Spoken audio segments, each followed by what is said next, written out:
네, 김용남 전 의원 바로 만나보겠습니다. 안녕하십니까? 네, 안녕하세요. 네, 박수 한번 드리고 박수요? 또 언제 만날지 모르니까 언제 전화 받고 또 가셔야 돼. 지금 전화 오면 라이브로 또 전화 받고 바로 나갈 수 있잖아요. 왔으면 좋겠네요. 그러니까 왔으면 이제는 좀 왔으면 좋겠는데, 그렇죠? 이제 뭐 김민석 총리 후보자 인사청문회 끝나고 그렇죠. 장관 또 이제 추천되고 이런 다음에 올 거예요, 전화가. 지금 그러니까 우리 헌법상에 나와 있는 네. 국무총리의 임명 제청권을 네. 원칙대로 원칙대로. 하겠다는 취지 같아요. 네, 그러니까 총리가 임명되고 그 총리가 네 국무위원들에 대한 임명을 이렇게 하고 해 주십시오라고 제청권이 우리 헌법엔 그렇게 되어 있죠. 근데 사실상 그게 제대로 지켜지질 않았었는데 네. 원칙대로 하겠다는 취지인 것으로 보여요. 일단 그렇게 보고 계속 뭐 기다려 보시는 걸로 하겠습니다. 예. 마음을 휴대폰- 비워. 예, 좀 비우고 계시지만 국민 추천제도 마무리됐기 때문에 그것도 이제 보면서 아마 상징적으로도 국민 추천이 어떤 사유로 됐는지 이것도 취합을 해가지고 인사 검증 거쳐가지고 뭐 지명할 때 활용이 될 것 같아. 제가 봤을 때는 그렇겠죠. 국민의 뜻이. 예. 뭐 7만 4천 명 네. 정도가 참여했으니까 국민 추천제의 취지에 비추어서 뭐 입각을 하든지 아니면 주요 네. 공공기관장에 가는 사람이 나오겠죠. 아, 나온다. 알겠습니다. 그래서 뭐 저희는 어쨌든 매일매일이 마지막 방송이라는 생각을 가지고 우리 김용남 의원을 만나고 있습니다. 네. 여러분도 시청자분들도 소중하게 좀 봐주시면 고맙겠습니다. 자, 코스피 오늘 오르면서 개장이 됐는데 네. 지금은 파란색이 좀 보이고 있어요. 뭐 이거는 뭐 어떤가요? 이스라엘, 오늘 이란 그러니까 이 지금- 중동 충격이 좀 있는 건 사실이고 예, 예. 이 정도 선방하는 것도 좀 대단한 생각. 선방이죠. 예. 사실은 그 코스닥 지수는 네. 대선 끝나고 바로 많이 올랐잖아요. 그리고 환율도 많이 안정이 됐는데 네. 어제 오늘 조금 주식은 떨어지고 환율은 올라갔어요. 근데 그렇구나. 환율은 지금 보니까 네. 트럼프 대통령이 정말로 이란의 하메네이를 정권 교체하려고 하는 거 아니냐, 뭐 정말로 제거하려고 하는 거 아니냐라는 네. 게 제기가 되면서 그렇게 되면 커질 수가 있잖아요, 전쟁이. 그렇죠. 그 리스크 때문에 지금 환율도 좀 오르고 네. 주가는 떨어지고 있는데 뭐 그게 정리가 되면 제가 지난주에 그랬나요? 지지난주에 그랬나요? 6월 달에 3천 찍을 것 같은데요. 그런 맞아요. 예, 바로, 말씀을 예, 드린 적이 3,000 있는데 한다. 3천 찍는 건 시간 문제예요. 이거는 됩니다. 근데 네. 앞으로 정말 코스피 5천을 달성할 수 있느냐? 예. 그거는 개혁 과제가 얼마나 충실하게 잘 이행되느냐 그거에 따라 달렸겠죠. 네. 그래서 사실은 이스라엘하고 이란 이것만 없었으면은 3천을 저는 분명히 넘어갔을 거라고 생각하거든요. 이번 주에 찍었죠. 찍었죠. 예, 찍었는데 이번 주에 찍었습니다. 예. 이스라엘 이란 문제 때문에 지금 이 2,900선에서 지금 등락을 거듭을 하고 있습니다. 근데 김병기 원내대표, 신임 원내대표, 민주당 원내대표가 상법 먼저 해야 된다. 이 얘기를 계속 강조하고 있어요. 예. 근데 구체적으로 들여다보면 그 가장 최근에 발의된 상법 개정안 중에 네. 일부 내용은 조금 숨고르기를 할 듯한 취지를 밝혔어요. 그러니까 네.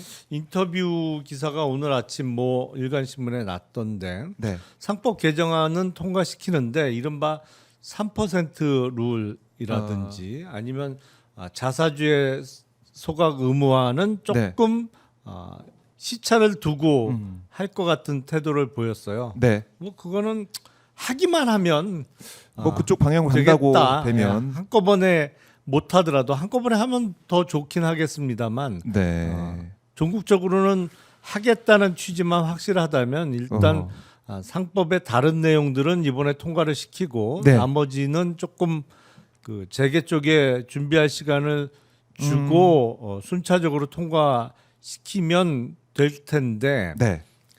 사실은 이게 출발점입니다. 이게 끝은 아니에요. 개혁의 시작이죠. 네. 결국엔 전국적으로 회사 경영진이 주주의 이익을 침탈하는 행동을 했을 때 결국에는 법원을 통해서 손해배상을 받을 수 있느냐 없느냐가 관건이거든요. 네. 그래서 상법 개정안이 통과되고 시행된 다음에 법원에서 이거를 어떻게 해석 적용하느냐 그걸 그 보여줘야지. 문제가 큰 것이고 그 다음 또 개혁 작업은 뭐가 있냐면 이게 나쁜 행동을 했다는 걸 입증할 증거를 찾아낼 수 있어야 되잖아요. 손해를 입은 소액주주들이 네. 아니 대기업에 뭐 어디에 뭐가 들어 있는 줄 알고 소송을 제기해요. 증거 확보를 할 수가 없잖아요. 이 증거 확보를 보다 용이하게 해줄 수 있는 제도를 도입할 것이냐. 그게 이제 그것까지. 영미법상의 디스커버리 제도라는 게 있는데 예. 그것까지 되면 저는 5천은 무조건 간다. 이재명 정부 임기 내에. 네. 근데 5천에서 만을 가려면 다른 게 더 필요하죠. 그거는 우리나라 산업 구조의 변화 네. 내지는 세계 시장을 선도하는 네. 업체의 탄생 같은 게 있어야 그렇네. 되는데 세계적인 기업. 그건 기본적으로 지금 그룹이라는 이름으로 지금 계열사를 100몇십 개씩 갖고 있는 네. 우리나라 거대 기업들의 구조 조정을 전제로 한 정말 세계 최강의 회사. 네. 그러니까 업종에 있어서. 업종에 있어서 또 분야에서. 그러니까 이제 뭐 반도체부터 뭐 화장지 만드는 것까지 다 잘하는 회사 말고 그런 회사는 있을 재벌 수가 없고 이런 거 예. 말고 정말 말고. 집중해서 잘하는 쪽으로 몰아주고 네.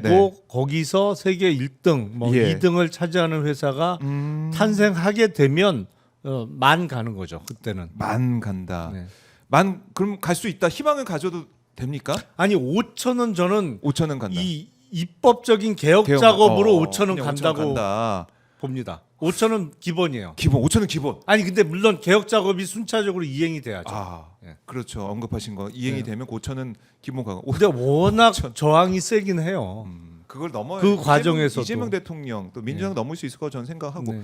그 5천 묶고 더블로 갈 수 있는 겁니까? 더블로 가려면 이제 구조 변화가 있어야 되는 거지. 그거는. 만까지. 2만 어떻습니까? 2만은 뭐 하여튼 거기까지 제가 잘 모르겠고. 아니 네. 5천은 저는 얘기만 해도 기본. 너무 근데 기분이 좋아요. 이렇게. 5천은 기본이라고 생각을 해요. 꿈꾸는 것만 해도 5천은 기본이다고 네. 하니까 만까지도 진짜 그래도 우리가 희망을 가져볼 수 있는 부분은 만 선까지도 갈 수 있다. 만은 이제 네. 산업 정책이 더해졌을 때 그래요. 많이 가능한 거죠. 자 오늘 빨리 제목 뽑으세요. 김용남 5천은 기본 만까지 간다 해서 릴리즈 언론 보도 자료 해주시기 바랍니다. 그러니까 이게 우리가 웃을 수 있는 게 코스피 얘기하면서 웃을 수 있는 일이 없었잖아요 그동안. 그렇죠. 걔도 계속 없었으니까. 국장 탈출은 지능순이라고 했는데 이제는 복귀가 지능순이고 예. 왜냐하면 실제로 복귀를 좀 하고 있으니까 국장으로. 실제로 돌아오고 있죠. 오. 예. 외국인들도 이제 들어오고 있으니까 그렇죠? 외국인들은 이제 그 네. 간만 보고 있죠. 아직은- 일부 들어오긴 들어오고 있어요. 아직도 안 하지만 들어온 거예요? 예. 뭉태기 돈이 확 들어오고 있지는 않으니까. 그러면 뭉태기 돈이 들어오면 되면 이게 지금 3천 넘어서 이제 훨씬 더 갈 수 있는 그런 그럼요. 원동력이 되는 거고. 예, 예, 예. 그래요. 희망적인 얘기를 코스피 얘기하면서 웃게 되고. 제가 보기엔 어. 이게 개혁 작업만 순차적으로 진행되면 내년 연말까지는 4천도 가능할 것 같은데요. 너무 좋은데요. 아니, 가능해요, 충분히. 3천. 왜냐하면 왜 이런 말씀을 드리냐면 그만큼 한국 주식이 워낙 싸요. 워낙 싸구려 주식이었기 때문에 예. 이제 제값을 받기 시작하면 계속 오르는 거예요. 근데 참 이게 참 우픈 현실인 게 뭐냐면 이렇게 코스피가 7거래일 연속 올랐죠. 8거래일째 이스라엘 이란 이것 때문에 네. 조금 조정이 있었고 그다음에 또 오르고 올랐죠. 했는데 이 오를 때 어떤 일이 있었냐면 개인 투자자들은 인버스로 갔어요. 3천 가지 금이 분명히 떨어진다. 올라가다가 쭉 떨어진다. 이 생각에 인버스로 갔단 말이에요, 돈이. 그러니까 이게 우리가 사전 학습이 돼 있는 거예요. 뭐 3천 웃기는 소리 하지 마. 이거 또 떨어져. 인버스로 가자. 돈이 몰렸단 말이죠. 이거 어떻게 보십니까? 그만큼 이제 한국 주식 시장에 대한 신뢰도가 부족하죠. 왜냐하면 경험적으로는 그게 맞아요. 항상 오르다 떨어졌으니까. 그러니까. 그런데 이번엔 다르다. 이번엔 다르다. 네. 이번엔 다르다. 그러면 이번에 지난번에 학습 효과 때문에 인버스에 다 올라가 있으면은 잘못될 수 있다. 어휴, 어려울 수 있다. 그렇죠. 그렇죠? 물리는 거죠. 그거는. 그래요. 그러니까 그 정도로 거버넌스가 바뀌고 펀더멘털이 바뀌고 있다. 그럼요. 그러니까 새로운 시대가 열리고 있다. 이렇게 네, 볼 수 네. 있겠네요. 이재명 시대. 아니 이거는 제값을 찾아가는 과정이기 때문에 그 자연스럽게 갑니다. 근데 거기서 개혁의 저항이 세 갖고 네. 개혁이 좌절되면 음. 과거와 같은 패턴을 또 반복하는 거죠. 하지만 네. 개혁 작업만 지속적으로 이루어지면 이거는 음. 무조건 올라가는 시장이고 5천이 기본이라고 제가 그래서 말씀드리는 거예요. 왜냐하면 이제 이른바 PBR 기준으로 그러니까 주가 순자산 비율이 우리가 최근에 그렇게 올랐다고 하는데도 아직 평균이 1이 안 돼요.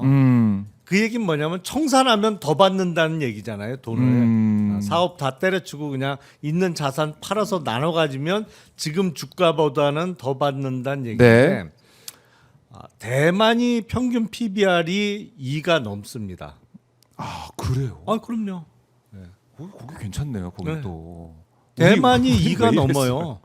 2가 훨씬 넘어요. 대만이. 근데 물론 대만이 그렇게 된 거는 TSMC라는 그렇죠. 아주 불굴의 스타가 하나 네. 있기 때문에 그런 건데 음흠. TSMC는 거버넌스도 훌륭해요. 네. 왜냐하면 거기는 모리스 창이라는 그 설립자가 있습니다만 지금은 연세가 엄청 많으시죠. 네. 그래서 이제 물려주고 본인은 은퇴를 했는데 그 자기가 세운 회사입니다만 자기 아들한테 물려준 게 아니에요. 경영권을. 거기서 차이가 나네. 그렇죠. 자기하고 예. 같이 일했던 사람들 중에 가장 똑똑해 보이고 잘할 만한 사람. 네. 물론 한 번 물려줬다가 4년 만에 다시 찾아본 적도 있어요. 왜냐하면 생각보다 잘 못한다 그래갖고 다시 경영권에 복귀를 해서 한 네. 10년 넘게 다시 경영을 하다가 다른 사람이 지금 이제 CEO를 하고 있는 상황으로 제가 알고 있는데, 네. 그러니까 그런 거예요. 그 거대 기업의 의사결정이란 거는 정말 중요하잖아요. 그렇죠. 근데 설립자의 아들이 그것도 큰 아들이 물론 똑똑할 수 있죠. 네. 그리고 어려서부터 아버지가 하는 거를 집에서도 보고 배워서 네. 더 익숙하고 뭐 능력을 갖췄을 수도 있어요. 네. 하지만 아닐 수도 있는 거죠. 그건 확률의 문제지 그냥. 네. 설립자의 진짜요. 아들이 예. 똑똑할지 경영을 잘할지는 그럴 수도 있고 아닐 수도 있는 거죠. 하지만 그 회사에서 오랜 기간 같이 근무하면서 네. 누가 봐도 탁월해. 뭐 예를 들어서 상무, 전무, 부사장까지 쭉 올라오는 과정에서 잘해. 세계 시장의 흐름을 읽을 줄 알고 앞으로 우리 회사가 어느 쪽에 네. 집중해야 더 발전할 수 있는지도 맥도 짚고 의견을 내는데 나중에 보니까 그 사람 의견이 맞아. 그러면 그런 사람 네. 중에 제일 뛰어난 사람을 고르는 거는 이건 확률이 훨씬 높은 거죠. 이거는 뭐 95%의 확률로 성공할 수 있다고 하면 설립자의 큰 아들이 똑똑할 확률은 50%일 수도 있고 네. 10% 미만일 수도 있는 거예요. 그렇지. 근데 확률이 더 낮아. TSMC 같은 회사는 자기 아들이 아닌 가장 경영을 잘할 것 같은 사람한테 물려준단 말이에요. 근데 우리나라 회사는 큰 아들한테 무조건 가. 핏줄로. 잘할 수도 있지. 네. 아들까지는 잘할 수도 있어. 손자도 잘한다? 아니 그거는 50%의 확률이라고 치잔 말이죠. 높게 봐서. 네. 근데 아들이 잘할 확률은 2분의 1이야. 아. 근데 그 아들의 아들이 또 아들이 또- 잘할 확률은 2분의 1 곱하기 2분의 1도 그렇네요. 확률이 확 줄어드는 거잖아요. 예. 4분의 25%. 그러니까 그렇게 하면 안 되는 건데 우리나라는 아직도 그렇게 하고 있는 거죠. 그러다 보니까 그 주가가 싼 거예요. 그러니까 이 말도 안 되는 일들이 벌어지고 있다. 참 후진국적인 모습을 자본시장에서 우리가 보여줘 왔기 때문에 뭐 정치는 선진국 정치, 선진국보다 더 좋은 민주주의가 회복되는 그런 모습을 보여주고 있지만 요새 보면 우리나라가 민주주의라는 측면에서 최고예요. 미국보다 나은 것 같아요. 그럼요. 미국보다 훨씬 낫고 우리는 평화적인 빛의 혁명을 통해서 또 그 전에는 촛불혁명을 통해 가지고 이렇게 민주주의 회복하는 모습을 보여왔는데 다른 나라에서 우리나라 대한민국 존경할 만하죠. 그러니까 적어도 우리나라는 대통령 생일에 열병식은 안 하잖아요. 북한만큼 하는 것 같은데 그거 진짜 지금 트럼프 하는 모습을 보면은 열병식을 하고 미국에서 그 깜짝 놀랐는데 그런 모습을 보다가 대한민국 보면 정말 안구정화가 되죠. 근데 이 시장만큼은 아니다. 아니, 갈 길이 멀다. 그 1987년도 직선제 개헌으로 우리가 정치적 민주주의는 획득을 했는데 네. 제 표현대로 하자면 주주 민주주의는 아직 달성 못했다. 주주 민주주의는 네. 달성 못했다. 주주 민주주의의 네. 완성을 위해서 우리가 개혁 작업을 계속 해야 되는 거죠. 이재명 정부에서. 이재명 정부에서 또 과제가 있다. 그래요. 참 이 코스피 3천 이제 뭐 등락되고 있지만은 3천 넘고 5천으로 향해 가고 있다라고 정리를 그건 해보고 뭐 시간 문제예요. 시간 문제다. 알겠습니다. 만까지 가면은 정말 김용남 의원과 특별 생방송을 근데 또 하고 싶다. 그거는 만을 가려면요. 네. 일단 그 구조 개혁부터 구조 해야 개혁부터? 됩니다. 예, 구조 개혁부터 해야 되고 모든 국가적 역량이 네. 그러니까 그게 어떤 입법적인 개혁 그리고 산업 정책도 성공해야 되는 것이고 거기다가 제가 보기에는 우리나라 그 거버넌스의 가장 정점은 뭐냐면 첫 번째는 왜곡된 한국식 지주회사 제도를 개혁하는 거예요. 그러니까 이게 무슨 지주회사, 자회사, 손자회사 다 상장되어 있잖아요. 예. 이 중복 상장 구조를 어떻게 해결할 것이냐 예. 그 문제고 종국적으로는 승계 문제를 이제는 주주로 좀 남아주면 안 되겠니? 경영을 굳이 해야 될까? 그러게요. 지금 세계적인 회사들 보면은 아들한테 뭐 손자한테 물려주고 이런 건 없잖아요. 아니 거의 그러니까 지금 예. 테슬라의 일론 머스크가 자기 아들이 도대체 몇 명인지도 잘 모르겠지만 자기 아들한테 물려줄 승계 준비해요 지금? 안 하죠. 안 하잖아요. 네. 아니 제프 베조스도 그렇고 애플도 스티브 잡스 아들이 하고 있는 거 아니잖아요. 그렇죠. 예. 아니 그리고 저 뭐야 마이크로소프트의 빌 게이츠가 은퇴하고 그 가족이 MS 경영에 네, 관여하냐고요.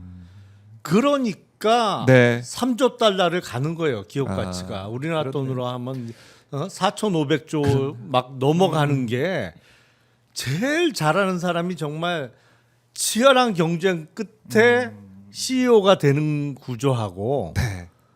태어나봤더니 태어났더니 내가 큰 아들이네. 내가 큰 아들이야. 그럼 내가 최고 결정권자야. 그리고 내 큰 아들이 나의 아들이 또 경영권자야. 아하. 이 구조하고 어떻게 게임이 되겠어요? 그러니까 어느 길로 가야지 주식시장이 정상화되고 오르는지는 다 나와 있네요. 다 답은 나와 있죠. 그쪽으로 갈 것이냐 그 것이냐 특히 법적인 문제부터 이번에 고쳐가면서 가야 된다. 알겠습니다.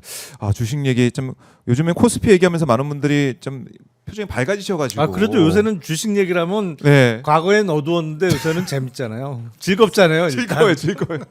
뉴스 보는 것도 이재명 대통령 일정 보는 것도 즐겁고 또 주식시장 어떻게 되나 물론 이 이란 이스라엘 여기에 이제 초점 맞춰서 우리가 시장이 외국인들도 조금 빠져나가는 부분도 있지만은 그래도 희망이 있어요. 보여서 너무 좋습니다.